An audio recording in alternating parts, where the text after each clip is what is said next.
Halo teman-teman semuanya, perkenalkan saya Syed Januar dari Universitas Negeri Padang, Departemen Pendidikan Olahraga. Hari ini saya mengundang seorang atlet muda berprestasi, akan saya wawancarai. Halo Bang Rio, bagaimana kabarnya Bang? Sehat. Alhamdulillah. Sebelumnya boleh perkenalkan diri dulu Bang. Perkenalkan, nama saya Febriul Munasir, biasa dipanggil Rio. Saya adalah salah seorang atlet dari cabang olahraga bola tangan yang kebetulan mewakili Sumatera Barat di Pekan Olahraga Nasional Aceh Sumut kemarin. Oke, tanpa berlama-lama, mungkin kita langsung saja Bang ya. Boleh. Oke, pertanyaan pertama nih. Boleh ya Bang Rio ceritakan sedikit bagaimana awal ketertarikan Bang Rio dengan olahraga handball bola tangan? Kalau awal ketertarikan saya itu berawal dari ketidaksengajaan memperhatikan atlet-atlet bola tangan yang sedang training untuk event Pekan Olahraga Nasional yang tuan rumahnya kemarin di Papua. Jadi di situ saya memperhatikan orang-orang itu bermain. Saya melihat bagaimana kecepatan orang tersebut, posturnya yang bagus-bagus, kemudian fisiknya yang mantap-mantap. Nah, disitulah mungkin saya mulai tertarik dengan olahraga bola tangan. Mungkin Bang Rio merasa ini fashion Bang Rio ya, Iya. dengan postur badan juga mendukung ya Bang. Oke lanjut. Seberapa penting bagi Bang Rio ilmu psikologi olahraga ini terkait kepribadian Bang Rio sekarang sebagai seorang atlet handball? Kalau psikologi olahraga sangat penting karena di dalam psikologi olahraga terdapat berbagai macam aspek yang menyangkut tentang kejiwaan seorang atlet. Jadi olahraga ini bukan hanya tentang seberapa bagus fisik Anda, berapa bagus daya tahan Anda, tapi juga menyangkut tentang bagaimana kesehatan psikologi Anda. Apakah psikologi Anda bagus atau kurang maksudnya kurang sehat. Dan aspek-aspek di dalamnya sangat berpengaruh untuk mencapai sebuah prestasi di dunia olahraga. Berarti postur tubuh saja tidak menjamin. Iya, tidak Bang? menjamin. Misalnya Anda tinggi atau badan Anda kekar, tidak menjamin karena juga di olahraga juga membutuhkan psikologi. Misalnya motivasi. Apa motivasi Anda berada di situ? Apa motivasi Anda ke depannya? Apa yang ingin Anda capai? Jadi bukan hanya tentang tinggi badan atau kekuatan otot, bukan hanya tentang itu. Oke lanjut. Di dalam lapangan nih Mario, saat Bang Rio bertanding, bagaimana cara Bang Rio mengontrol emosi ketika tim lawan melakukan pelanggaran terhadap Bang Rio? Cara saya mengontrol emosi itu kita kan olahraganya olahraga permainan, jadi di dalamnya pasti ada wasit. Jadi kalau mengontrol emosi, misalnya kalau tim lawan melakukan pelanggaran keras yang mungkin bisa membahayakan, pastinya kita emosi ya. Nah, caranya kalau cara saya pribadi, saya kembalikan lagi kepada wasitnya. Kemudian apabila wasit itu mengambil keputusan yang salah, tentunya kita emosi lagi kan. Nah, itu saya kembalikan lagi kepada pelatih atau tim manajer saya yang akan membicarakan kepada wasit atau menuntut kepada wasit tentang keputusan yang misalnya keputusan kontroversial.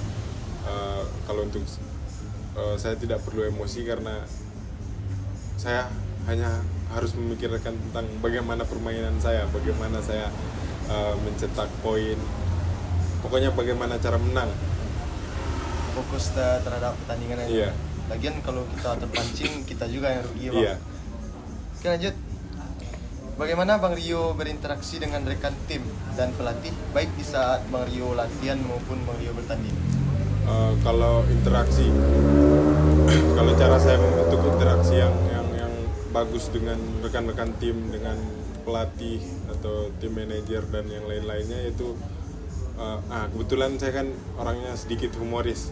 Jadi saya melakukan interaksi yang bagus dengan mereka itu dengan canda-canda, dengan candaan gurauan-gurauan saya yang mungkin tidak jelas atau menjahili teman-teman agar menjalin keakraban yang lebih bagus. Tentunya keakraban tersebut juga berpengaruh nantinya tentang bagaimana hubungan kita di dalam lapangan dengan rekan-rekan tim. Dengan sikap Bang Rio yang humoris juga bisa mencairkan suasana. Iya, ya, mencairkan suasana. Oke, lanjut. Bagaimana Bang Rio bersikap profesional di dalam lapangan, fokus terhadap pertandingan dan performa Bang Rio tanpa membawa masalah pribadi ke dalam lapangan? Kalau bersifat profesional itu menempatkan bagaimana cara kita menempatkan diri. Misalnya kita memiliki masalah di luar, ya udah di luar aja. Kalau kita lagi di lapangan, kita fokusnya untuk menang. Bagaimana kita melakukan permainan dengan baik semaksimal mungkin. Jadi kalau di lapangan ya udah di lapangan aja, yang di luar nanti lagi. Iya. Pandai-pandai Bang Rio Iya, memisahkan aja. iya, memisahkan, menempatkan diri lah. Iya. Oke, lanjut Bang. Dalam pelaksanaan PON ini tentunya banyak tim handball yang kuat ya, dari berbagai provinsi. Nah, bagaimana cara Bang Rio meningkatkan kepercayaan diri melawan tim-tim tersebut? Cara saya meningkatkan kepercayaan diri, saya mengingat kembali tentang apa yang telah saya lakukan, apa yang telah saya usahakan, kemudian motivasi saya berada di tempat itu, motivasi saya ada sampai ke titik tersebut menjadi seorang atlet yang dapat mewakili provinsinya. Nah, itulah yang menjadi sumber kepercayaan diri saya.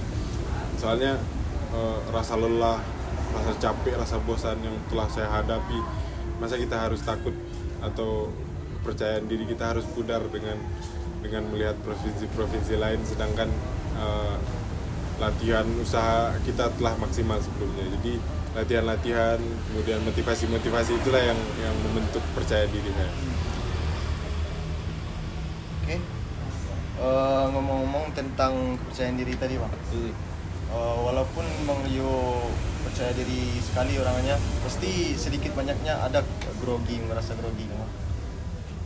Apakah ada kata-kata atau pesan motivasi dari pelatih Bang Rio yang sangat berpengaruh besar terhadap performa Bang Rio? Kalau kata-kata dari pelatih yang sangat berpengaruh besar untuk performa saya itu, pelatih saya jadi pernah mengatakan bahwa jangan pernah takut dengan tim-tim lain, karena kita sama-sama latihan ini, kita sama-sama makan nasi, nggak ada yang spesial dari mereka, kita udah sama. Jadi pokoknya main aja, maksimalin di latihan, iya. Kita buktikan di pertandingan. Lanjut, apa upaya Bang Rio untuk mengontrol kecemasan? Misalnya Bang Rio cemas mendapat kekalahan atau cemas dengan lawan yang akan Bang Rio hadapi. Cara saya mengontrol kecemasan itu dengan melakukan hal-hal yang merilekskan tubuh. Misalnya saya sering melakukannya dengan mendengarkan musik yang saya suka sebelum melakukan pertandingan. Jadi membuang pikiran-pikiran tentang wah tim itu hebat tuh, tim itu gini tuh, tim itu mainnya keren tuh. Jadi dengan musik tadi mungkin sebelum kita ke lapangan nih, sebelum saya ke lapangan saya mendengarkan musik-musik tersebut, mungkin pikiran-pikiran saya tentang seberapa hebat tim yang akan saya lawan dapat terlupakan. Saya juga setuju sih Bang, musik itu sangat lumayan berpengaruh lah. Setidaknya mengurangi kecemasan. Iya. Atau bisa jadi kalau kita musik itu musik yang paling kita sukai, bisa jadi kita melupakan rasa cemas itu ya. Lanjut ya Bang. Selama Bang Rio melakukan latihan, apakah Bang Rio pernah merasa bosan dengan metode latihannya? Kalau metode latihan nggak munafik ya, pasti semua atlet sering merasakan kebosanan sih kalau untuk program-program latihan. Contohnya kayak program latihan fisik, itu program latihannya pasti sama aja. Misalnya angkat beban, ya udah angkat beban aja terus. Tapi yang ditambah kayak jumlah bebannya atau berat bebannya, dan semua atlet pasti bosan. Kemudian untuk cara saya mengatasi kebosanan tersebut yaitu dengan mengingat kembali apa motivasi saya berada di tim, apa motivasi saya di tim itu itu untuk mencapai juara. Jadi walaupun bosan dilakuin aja. Iya, walaupun bosan tetap terus dijalani. Iya. Lanjut, pernahkah Bang Rio berpikir untuk menyerah dan berhenti menjadi atlet handball akibat rasa lelah atau mengalami penurunan? Pernah nggak tuh Bang? Kalau pikiran berhenti karena rasa lelah dan penurunan performa mungkin belum pernah ya. Tapi kalau kalau penurunan performa mungkin soalnya sering bertambahnya usia. Iya. Kemudian banyak dari adik-adik atlet yang baru-baru, yang lebih fresh, yang lebih muda dengan tenaga baru, motivasi baru. Mungkin pikiran sih, tapi bukan untuk berhenti total. Mungkin berhenti jadi atletnya, tapi tetap mungkin bisa jadi pelatih atau memotivasi untuk adik-adik yang lain untuk Faktornya Iya. ada yang dijalanin Iya. sebenarnya. Jadi bukan berhenti total, hilang dari dunia perhandballan. Iya. Oke, lanjut Bang. Seberapa penting mental training bagi Bang Rio, dan sudah sejauh mana terasa efek latihannya terhadap mental Bang Rio sekarang? Sangat penting. Kenapa begitu? Karena pada saat latihan itulah mental kita terbentuk. Mental kita pada saat latihan, pokoknya gimana mental kita latihan, begitu pula mental kita di pertandingan. Misalnya mental kita di latihan cupu nih, mental di pertandingan pasti cupu, nggak bakalan jauh berbeda. Iya. Jadi dengan kita latih mental training kita pada saat latihan, nah misalnya mental training kita udah kuat nih di latihan, pastinya di pertandingan juga udah kuat. Ngomong tentang mental nih Bang, Hmm. pernah Bang Rio mengalami kekerasan selama mengikuti pertandingan? Pernah, karena olahraga bola tangan ini adalah olahraga yang sangat banyak melibatkan kontak fisik. Jadi misalnya kita di defend, jadi orang yang nge-defend kita itu boleh nge-grab, boleh mendorong, atau misalnya saat mendorong ada orang-orang dari tim yang agak jahil, mungkin nyiku atau lain sebagainya, pasti pernah kalau kekerasan pernah mengalami. Nah, bagaimana tuh cara Bang Rio menjaga mental agar tidak down? Kalau cara menjaga mental untuk tidak down, memberikan semua, pokoknya percaya aja kepada wasit. Jadi kalau misalnya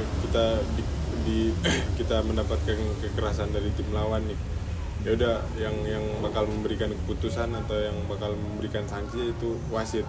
Kalaupun wasit memberikan sanksi atau keputusan yang tidak bisa terima, misalnya dia melakukan kekerasan yang dapat membahayakan, ya udah yang bakalan protes itu tim manajer atau pelatih. Pokoknya kita fokus aja ke pertandingan. Lagian juga Bang Rio pasti percaya ya dengan mental training yang sudah Bang Rio Iya, lakukan. karena dari mental training tadi. Nah, terakhir nih Bang, sebelum kita tutup ya, adakah pesan yang ingin Bang Rio sampaikan kepada teman-teman Bang Rio yang sesama atlet handball atau atlet-atlet muda lain di luar sana tentang pentingnya psikologi olahraga ini? Pesan saya untuk atlet-atlet, rekan-rekan atlet handball, terutama atlet handball ya, Iya. lebih dipelajari lagi tentang apa itu psikologi olahraga, kemudian dampak-dampak dari psikologi olahraga apabila kita pahami dengan baik, karena di olahraga bukan hanya tentang fisik, juga tentang bagaimana psikologi kita dapat kita arahkan dengan baik agar dapat berprestasi maksimal. Oke, mungkin segitu saja wawancara dari saya Bang. Terima kasih banyak kepada Bang Rio sudah meluangkan waktunya untuk saya, sudah mau untuk saya wawancarai. Semoga karir Bang Rio kedepannya lancar, Amin. tercapai ya Bang. Amin. Oke teman-teman, mungkin segitu saja video wawancara saya kali ini. Sampai jumpa di kesempatan selanjutnya. Bye.